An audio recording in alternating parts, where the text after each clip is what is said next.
요한복음 19장 25절로 27절 말씀까지 함께 보도록 하겠습니다. 요한복음 19장 25절로 27절 말씀 우리 한 목소리로 읽겠습니다.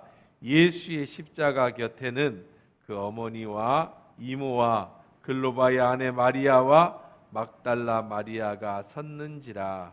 예수께서 자기의 어머니와 사랑하는 제자가 곁에 서 있는 것을 보시고 자기 어머니께 말씀하시되 여자여 보소서 아들이니이다 하시고 또 그 제자에게 이르시되 보라 내 어머니라 하신대 그때부터 그 제자가 자기 집에 모시니라. 아멘. 하나님 말씀이었습니다. 좋으신 하나님, 이 시간 주의 말씀 들으려고 합니다. 하나님의 생명의 말씀으로 온전히 들려진 은혜의 시간 되게 축복해 주옵소서. 예수님의 이름으로 기도합니다. 아멘. 오늘 제목을 오 마리아여 라고 하는 제목으로 한번 잡아봤어요. 마리아여. 성경에서 가장 축복을 받았으면서도 가장 큰 아픔을 가진 여인이 등장하는데 바로 예수님의 어머니 마리아입니다. 어느 날 천사가 마리아에게 찾아왔습니다. 천사가 찾아와서는 이렇게 인사를 합니다. 은혜를 입은 자여 평안하라. 주께서 너와 함께 하신다. 마리아가 깜짝 놀랍니다. 자기에게 천사가 찾아온 것도 정말 놀라운데 찾아와서 하는 인사가 은혜를 입은 자여 평안하라. 주께서 너와 함께 하신다. 이 인사가 정말 놀라운 인사였습니다.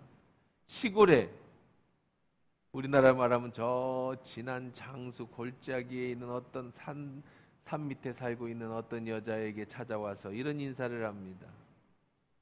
당시의 여자는요, 지금 시대와는 다르게 그 당시에는 이 사람으로서 권위를 인정받지 못하던 시절입니다.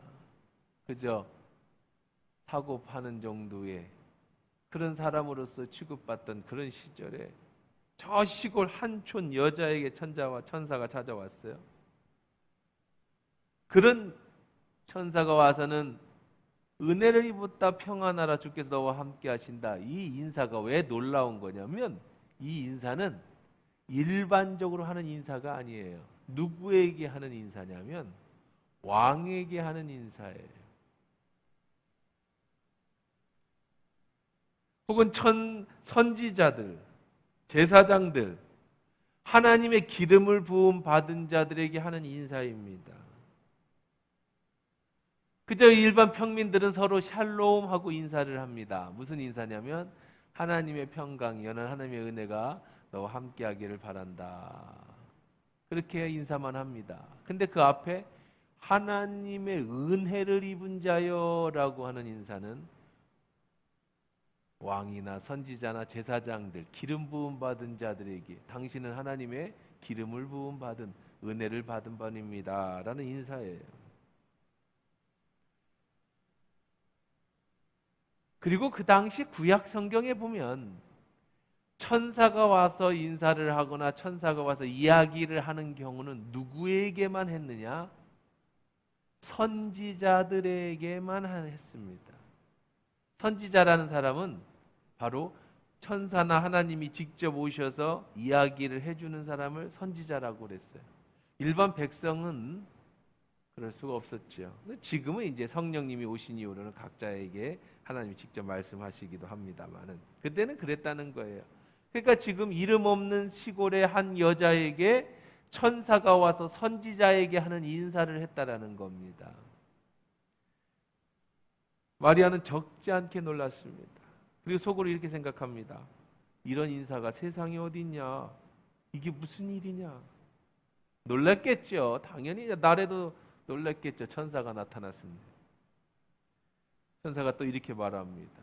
무서워하지 마라. 너는 하나님께 은혜를 입은 자다. 기름 부음 받은 자라는 거예요. 선지자라는 겁니다. 그리고 마리아가 상상도 해보지 못한 말도 안 되는 이야기를 해줍니다. 보라, 네가 임신하게 될 것인데 아들을 낳을 것이다. 너는 그 이름을 예수라 하라. 수태고지라고 하죠, 전문 용어로. 그는 크게 되어 가장 높은 분의 아들이라 이름을 불릴 것이다. 주 하나님께서 그에게 그의 조상 다윗의 왕자를 주실 것이다. 그는 영원히 야곱의 집을 다스릴 것이며 그의 나라는 끝이 없을 것이다. 도대체 이게 무슨 말이에요? 처녀입니다. 처녀가 아이를 낳는다니, 하나님의 아들을 낳는다니, 그의 나라가 끝이 없는 하나님의 나라를 세우신다니, 그의 이름을 예수라고 해라. 마리아 이렇게 말합니다. 천사님, 저는 남자를 알지 못합니다. 저는 처녀입니다. 제가 어떻게 아들을 낳을 수 있단 말입니까? 천사가 또 대답합니다. 성령이 내게 오셔서 하나님의 능력이 너를 감쌀 것이다. 그리고 그 안에서 아들이 생길 것이며 태어날 아들은 하나님의 아들이 될 것이다. 저 나사렛에 이름 없는 한 여자에게 생긴 이 놀라운 사건, 이 여자의 이름은 마리아입니다. 마리아라는 이름의 뜻은 괴로움, 슬픔, 구약의 미리암이라고 하는 이름의 헬라식 이름, 마라, 쓴물, 고통스럽다는 뜻이에요. 엄마가 이 마리아라는 사람을 태어날 때 이름을 고통이라고 지었어요. 너무 고통스럽다, 너무 인생이 힘들다, 괴롭다, 슬프다. 괴로움, 슬픔이라는 이름을 가진 한 여자에게 가브리엘 천사가 나타나서는 선지자에게 하는 인사와 예언을 해줍니다. 하나님의 큰 은혜를 입은 사람이다. 그렇게 마리아는 예수를 잉태합니다. 큰 은혜를 입었죠. 세상에서 가장 행복한 여자가 되었습니다. 세상에서 가장 축복받은 여자가 되었습니다. 하나님의 아들을 자기 배에 임신을 했으니까 말입니다. 마리아가 임신했을 때 엘리사벳이라는 사람을 만납니다. 엘리사벳은 우리가 잘 아는 대로 세례 요한의 어머니 사가랴의 아내지요. 엘리사벳이 마리아에게 인사를 이렇게 인사합니다. 누가복음 1장 42절에 큰 소리로 외쳤습니다. 당신은 여인 중에서 가장 복받은 자입니다. 당신의 뱃속에는 있는 열매가 복됩니다. 내 주님의 어머니께서 내게 오시다니 무슨 일입니까? 마리아는 그런 인사를 받았어요. 엘리사벳은 마리아보다 한참 나이가 많았어요. 공교롭게도 함께 임신을 했습니다. 그런데 그런 나이 많은 엘리사벳이 마리아를 붙잡고 하는 소리가 내 주님의 어머니께서 내게 오시니 무슨 일입니까? 마리아는 또 한 번 놀랍니다. 마리아는 세례 요한의 어머니라고 말씀드렸습니다. 친척입니다. 늦게 요한을 임신한 어른이에요. 늦둥이를 가졌어요. 그런 엘리사벳이 나이 어린 마리아에게 내 주의 어머니라고 인사를 하죠. 축복 중에 임신한 어머니.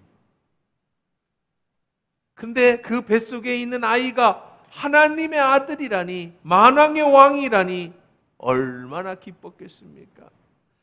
마리아의 그 기쁨은 상상할 수 없을 것입니다. 이해할 수 없는 기쁨이죠. 받아들일 수 없는 기쁨입니다. 마리아는 이렇게 시를 씁니다. 내 영혼이 주님을 찬양합니다. 내 영혼이 나의 구주 하나님을 기뻐합니다. 주님이 이 비천한 여종을 돌보셨습니다. 이제부터 모든 세대가 다 나를 복되다 할 것입니다. 전능하신 하나님께서 내게 이 큰 일을 행하셨기 때문입니다. 주님의 이름은 거룩합니다. 나같이 이름 없는 자를 들어 써주신 하나님, 나의 임신으로 교만한 자를 흩으셨습니다. 하나님께서 왕들을 왕좌에서 끌어내시고 낮고 천한 나를 높이셨습니다. 하나님은 굶주린 사람들에게 좋은 것을 세우셨고 부자들을 빈손으로 돌려보내셨습니다. 예수님을 임신한 마리아는 구름 위를 걷는 것 같았습니다. 하지만 이제 아이가 태어나면서 마리아의 인생은 완전히 달라집니다. 구름에서 현장으로 내려왔습니다.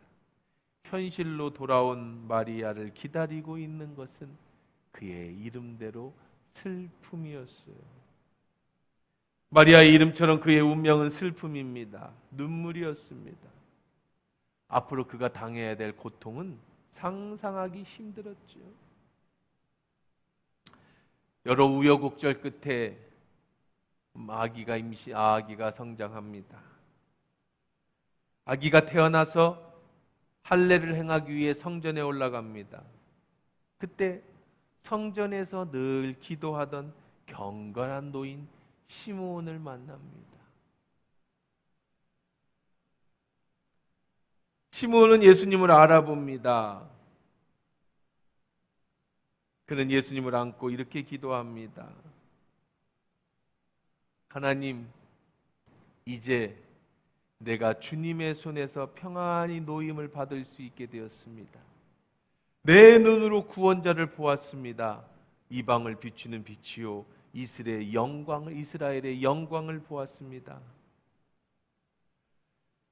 그리고 마리아에게 이렇게 예언을 합니다. 누가복음 2장 32절입니다. 5절입니다. 이 일 때문에 많은 사람들의 마음에 있는 생각이 드러날 것입니다. 그러나 당신의 마음은 칼로 쪼개듯이 아플 것입니다. 예수님을 통해 많은 사람들의 생각이 드러날 것이지만 당신의 마음은 칼을 쪼개듯 아플 것입니다. 이 아이는 이스라엘의 많은 사람들 넘어지게도 하고 일어나게도 할 것입니다. 또 많은 사람들의 비난을 받을 표적이 될 것입니다. 이 아이 때문에 많은 사람들의 마음의 생각이 다 드러나게 될 것입니다. 그러나 당신의 마음은 칼로 쪼개듯이 아플 것입니다. 예수님을 탄생시킨 마리아의 갈 길과 그의 삶이 이제 칼로 쪼개듯이 아픈 인생이 될 것이라는 예언을 하죠. 예언대로 마리아는 예수님을 키우면서 그저 일반 아이를 키우는 쏠쏠한 재미를 포기해야 했습니다. 어려서 우리와 똑같은 예수님은 그렇게 잘하셨지만 예수님은 하나님의 아들이었습니다. 자신이 낳은 아들을, 예수님을 철저하게 세상에 내놓아야 했고 하나님께 오로지 돌려드려야 했습니다. 자기 아들이라고 말할 수 없는 인생을 살게 되었죠. 예수님이 12살이 되었을 때입니다. 마리아와 요셉이 예수님을 데리고 성전에 갔습니다. 절기를 지내고 이제 집으로 돌아오게 되었습니다.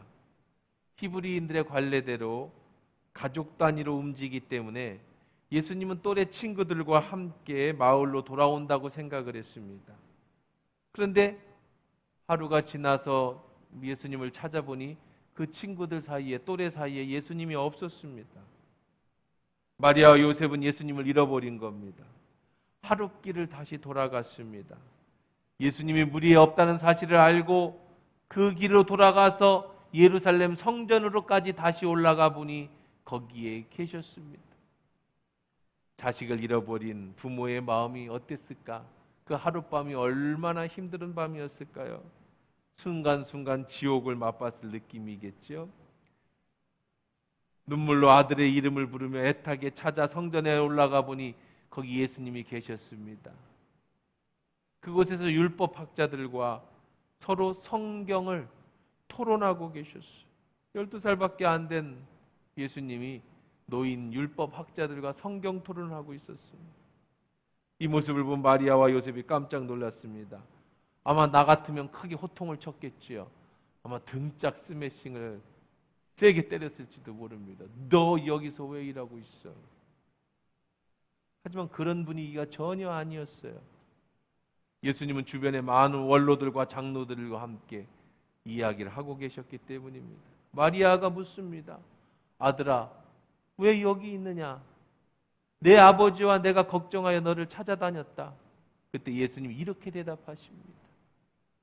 왜 저를 찾아다니십니까? 내가 아버지 집에 있어야 할 것을 모르셨습니까? 마리아는 아들이라고 불렀습니다. 그런데 예수님은 나의 아버지는 하나님이시라고 대답합니다. 내가 아버지 집에 있는 것이 당연한데 왜 나를 찾느냐고 반문하십니다. 그렇다고 예수님이 12살부터 사역을 시작하셨던 건 아닙니다. 집에 돌아가서 부모를 섬겼습니다. 하지만 마리아는 깨달은 것이 있었죠. 성경은 이렇게 말합니다. 누가복음 2장 51절에 예수님은 부모와 함께 나사렛에 내려가셨습니다. 그리고 부모에게 순종하셨습니다. 마리아는 이 모든 일을 마음속에 간직해 두었습니다. 마리아는 이때부터 예수님이 12살이 될 때부터 마리아는 예수가 내 아들이 아니라는 걸 알고 있었죠. 이제부터 예수님은 하나님의 아들로 살아야 된다는 것도 알았습니다. 예수님의 육신의 아버지 요셉이 일찍 돌아가신 걸로 보입니다. 예수님은 어머니 마리아를 모시면서 목수의 일을 하고 그리고 나서 30살, 30살이 되어서 이제 가정을 떠나셨습니다. 그 시작은 이렇습니다. 예수님께서 제자들과 함께 한 가나의 혼인잔치에 갔습니다. 아마도 마리아와 관련이 있던 집인 듯합니다. 그 결혼식 잔치가 한창일 때 포도주가 떨어집니다. 마리아는 예수님께 이렇게 말합니다. 예수여, 이 집에 포도주가 떨어졌나이다. 그러자 예수님이 마리아에게 이렇게 말씀하십니다. 여자여, 나와 무슨 상관이 있습니까? 아직 내 때가 이르지 않았습니다. 이제는 어머니라 부르지 않습니다. 여자여라고 이름을 부릅니다.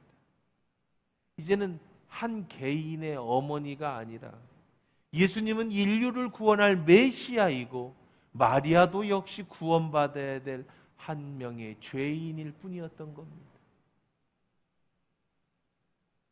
육신의 어머니라 할지라도 구원받아야 될 한 여자, 물론 여기서 여자여라고 하는 헬라어 귀나이라는 뜻은 단순히 낮춰 부르는 말은 아닙니다. 여사님, 이런 뜻과 같이 굳이 해석한다면 그렇게 되겠지요. 공과 사는 분명히 구별됐습니다. 더 이상 예수님의 육신의 어머니가 아니라 구원받아야 될 한 여인에 불과했다라는 거죠.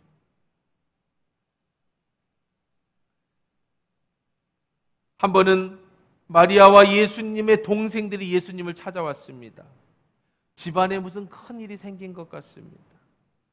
그때 예수님은 많은 사람들과 함께 계셨습니다. 사람들이 예수님께 당신의 어머니와 형제가 당신을 찾아왔습니다라고 말했습니다.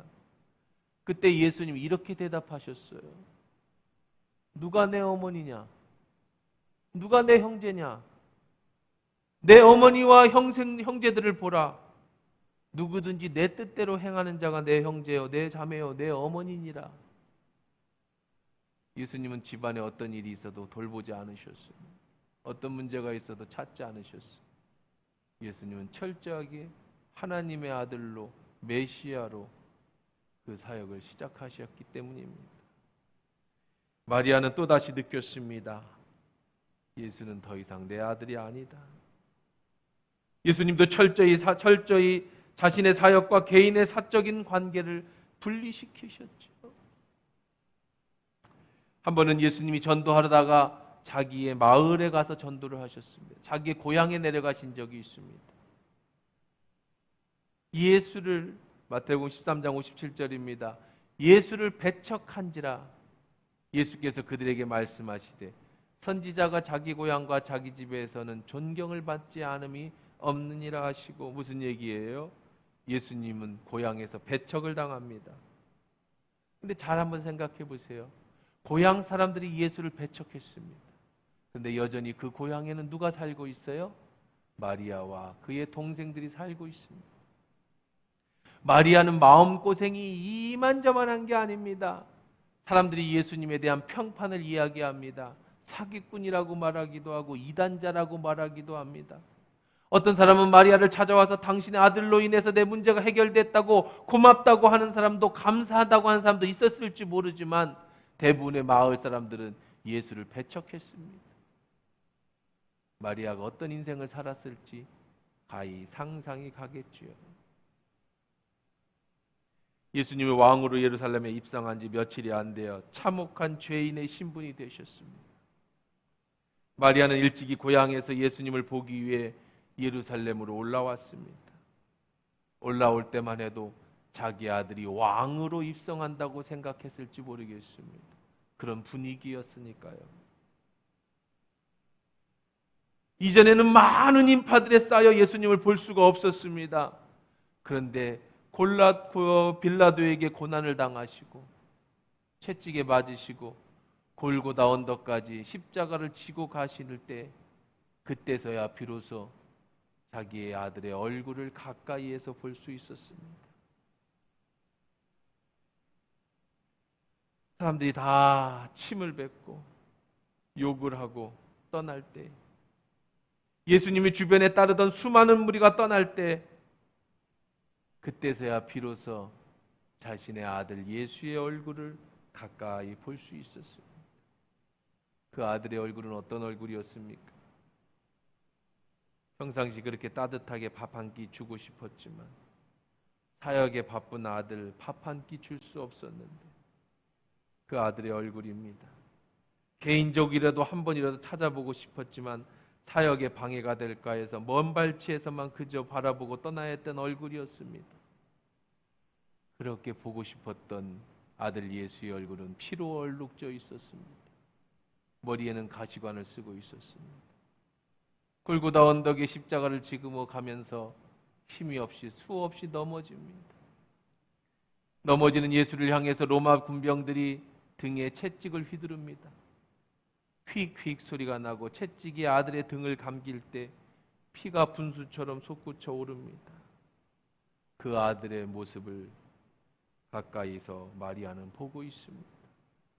그렇게 보고 싶었던 아들의 모습이 이런 모습입니다. 아마 마리아는 몇 번이고 기절을 했을지 모르겠습니다. 마리아의 눈에서도 피눈물이 흘렀겠지요. 예수님이 십자가에 달리셨습니다. 사랑하는 아들이 벌거숭이가 되었습니다.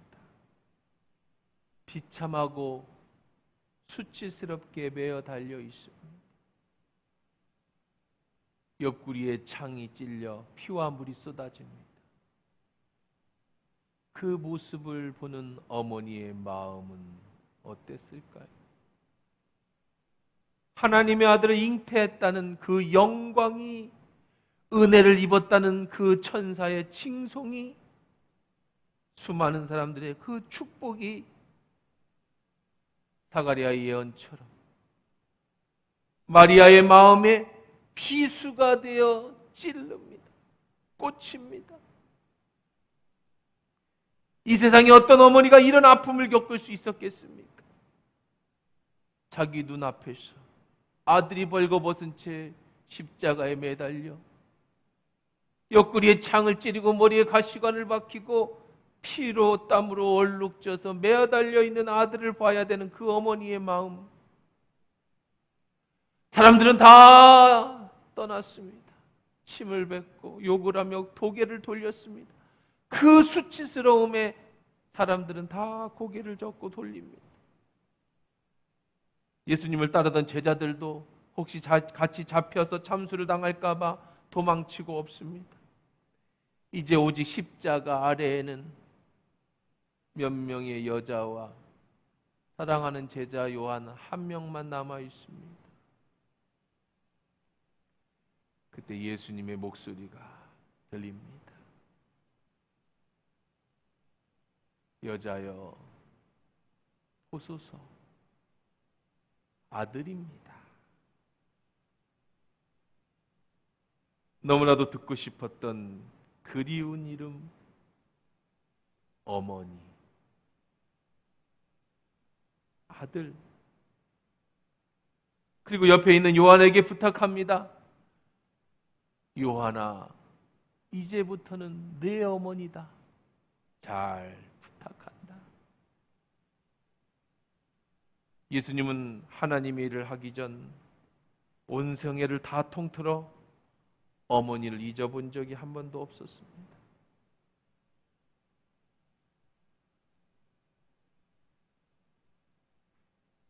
품는 순간부터 자기 때문에 외로워야 했고, 자기 때문에 배고파야 했고, 멸시받아야 했던 육신의 어머니의 사랑을 예수님은 잊으신 게 아니었습니다. 십자가 위에서 가장 고통스러울 때 예수가 가장 걱정했던 것은 자기 육신의 어머니였던 것입니다. 그 예수님의 진심이 전해지는 것이 바로 십자가 위에였습니다. 예수님이 나를 사랑해서 나를 용서해 주시려고 그 큰 아픔을 겪으십니다. 예수님은 벌거벗음의 수칠, 그 모든 고통을 다 겪으셨습니다. 그런데 가장 예수님의 마음을 아프게 하고 가장 고통스러운 것은 가시가 머리에 박히고 옆구리에 창이 찔리는 것보다 더한 것은 두고 가는 어머니에 대한 예수님의 슬픈 마음이었습니다. 그것이 예수님의 사랑이었죠. 예수님은 무책임하게 그렇게 어머니를 두고 가지 않습니다. 장남으로서 책임을 다합니다. 제자 요한에게 어머니를 부탁합니다. 그것이 예수님의 마음이었죠. 예수님은 저와 여러분을 사랑하셔서 십자가에서 벌거벗음의 수치를 당하시고 피를 흘리고 죽으셨지만 예수님에겐 육신의 어머니가 있었습니다. 육신의 어머니에게 자신이 못 보여줄 모든 모습을 다 보여주셨습니다. 그러면서도 죽기 전에 예수님을 가장 가슴 아프게 했던 그 어머니 마리아, 자기를 위해 평생 고생만 하던 어머니 앞에서 제대로 된 육신적 효도 한번 못하고 벌거벗음의 수치를 보여야만 했고 온몸에 피와 물을 다 쏟는 아들의 모습을 보여야만 했던 예수님, 그 앞에서 마지막으로 예수님이 하신 말씀, 여자여 보소서, 저는 당신의 아들입니다. 그리고 사역 이후에 한 번도 불러지지 않았던 어머니 요한에게 부탁합니다. 이제부터는 내 어머니다. 잘 좀 부탁한다. 이렇게 예수님은 저와 여러분을 위해 모든 것을 내주셨습니다. 사랑하는 어머니 앞에서 벌거벗음의 수치를 당하시고 찢어지는 아픔으로 십자가를 지신 이유는 단 한 가지입니다. 그 어느 것보다도 저와 여러분을 사랑했기 때문입니다. 여러분을 사랑하는 그 예수 앞에 오늘도 감사함으로 나아갈 수 있는, 그리고 이제 성탄을 준비할 수 있는 저와 여러분 되기를 주의 이름으로 축원합니다.